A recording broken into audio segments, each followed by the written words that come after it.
लेकिन इस वक्त एक बड़ी खबर आ रही है कि ईरान अमेरिकी तनाव को लेकर, जहां पर अमेरिका ने ईरान से मांग की है कि वो हॉर्मुज को खुला घोषित करे और जहाजों पर हमला ना करे। अमेरिका और ईरान पर दबाव, आप कहा जा सकते हैं अमेरिका ईरान पर दबाव डाल रहा है कि वो सार्वजनिक रूप से यह बयान दे कि हॉर्मुज स्ट्रेट को जहाजों के आने जाने के लिए खुला और मुक्त किया जाएगा। इसके अलावा जबकि ईरान ने हॉर्मुज पर अपना नियंत्रण छोड़ने से साफ इंकार कर दिया है।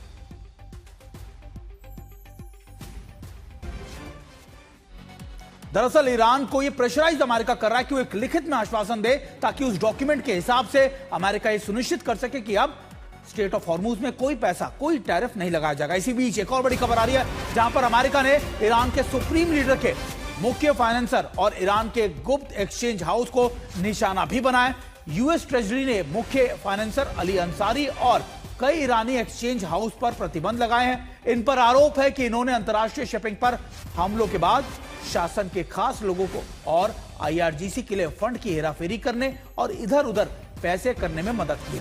अंसारी पर आरोप है कि उन्होंने फर्जी कंपनियों का इस्तेमाल करके हेराफेरी की है।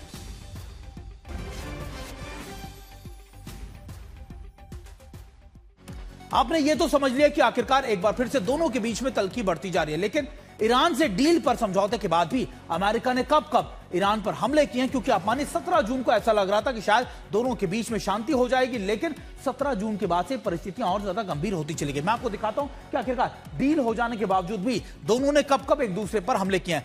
27 जून को सबसे पहले यानी 10 दिन बाद ही ईरान के मिसाइल ड्रोन स्टोरेज कॉम्प्लेक्स पर बमबारी की गई। दरअसल अमेरिका का कहना है कि ईरान ने जो कई ऑयल टैंकर्स पर जो अटैक किए थे, जो अलग रूट से जा रहे थे, ये उसकी जवाबी कार्रवाई है, क्योंकि ये सहमति अमेरिका और ईरान के बीच में थी कि ईरान किसी भी ऑयल टैंकर पर हमला नहीं करेगा। इसी वजह से 27 जून को ये हमले किए गए। उसके बाद 27 जून को तटीय शहरों पर रडार सिस्टम पर भी हमले किए गए। दरअसल जो पूरे बुशेर का इलाका हो, बंदर अब्बास का इलाका हो, इन इलाकों में स्पेसिफिक टारगेट किए गए। फिर 28 तारीख को ईरान के सैन्य ठिकानों को मिसाइल से एक बार फिर से हमला किया गया।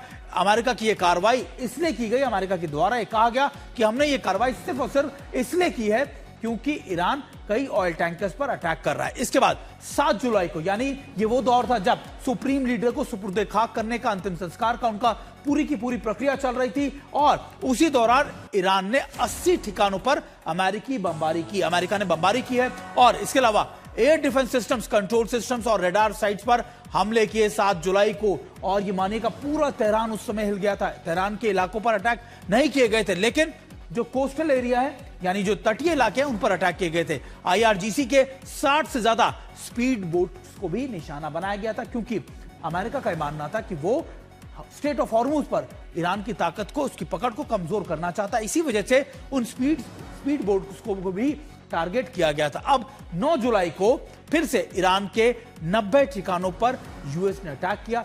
अमेरिका ने कहा कि हम लगातार बड़े अटैक्स करते रहेंगे जब तक ये तय नहीं हो जाता कि स्टेट ऑफ हॉर्मुज पर हमारी शर्तों या हमारी बातों को ईरान मान ना ले।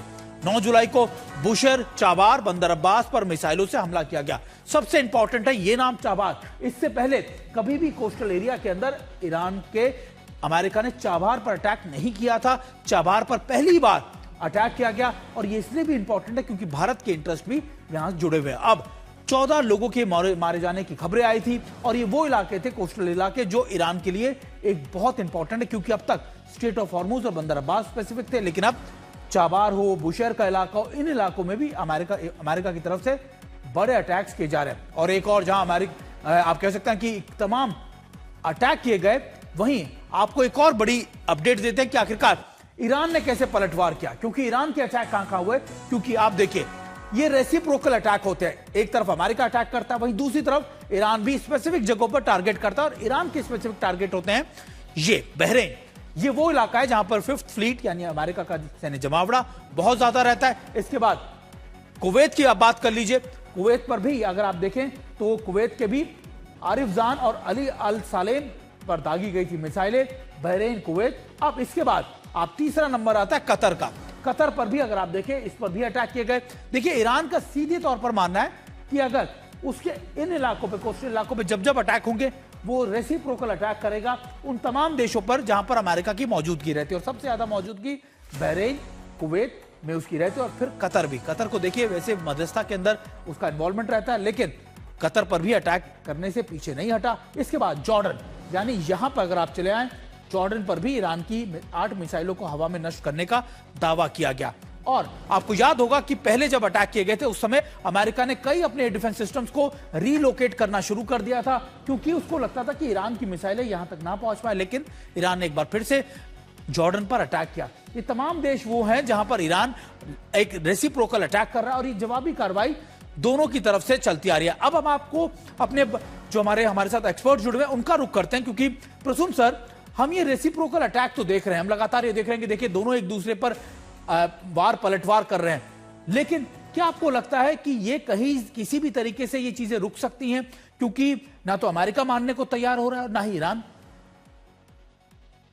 ये ग्लोबल रिस्क तो है और पूरी दुनिया इसको देख रही है, पर एक अच्छी बात यह है कि अभी भी टॉक्स जारी है, डिप्लोमेसी ओपन है। और जो ओमान में इनकी बातचीत या वार्ता हुई थी उसके कुछ मुद्दे अभी भी डिस्कशन में हैं। तो पॉजिटिव साइड ये है, बट हाँ रिस्क है और सभी स्टेक होल्डर्स काफी कंसर्न्ड है जिस तरीके से बयान आ रहे हैं दोनों तरफ से। और इससे एक और बात ये जाहिर होती है कि स्ट्रॉन्ग मध्यस्थता या मीडिएशन की बहुत बड़ी आवश्यकता है, क्योंकि ट्रस्ट डेफिसिट है दोनों ही तरफ।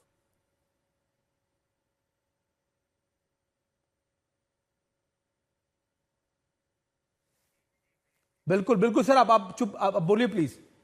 जी, तो मुझे ये लगता है कि कुछ और स्टेक होल्डर्स भी मीडिएशन में आने चाहिए, जिसपे दोनों जो पार्टीज हैं वो ट्रस्ट करें। और कुछ पॉजिटिव एस्पेक्ट्स ये भी हैं कि अगर आप देखिए कि कुछ ऐसे स्टेक होल्डर्स हैं जो इनडायरेक्टली दोनों कंट्रीज के साथ इंगेज है।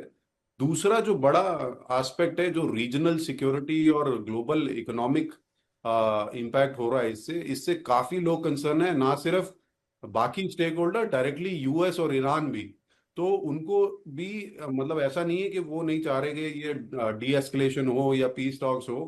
वो थोड़ा बहुत उन्होंने दोनों बिल्कुल। तरफ से मनन सर, हमारे साथ मनन सर भी जुड़े। मनन सर, ये जो बात कर रहे हैं कि देखिए क्योंकि ईरान तो अब कुवैत हो, कतर हो, इन सब पर अटैक कर रहा है, मध्यस्थता ओमान कर रहा है, लेकिन अभी अगर आप देखें, क्या ईरान स्ट्रेट ऑफ हॉर्मुज पर अपनी पकड़ किसी भी तरीके से कमजोर होने देगा? क्योंकि ईरान को तो लगता है कि आप भूल जाइए यूरेनियम को, आप भूल जाइए न्यूक्लियर वेपन को, ये तो नेचुरल वेपन है जो उसके हाथ में लग चुका है।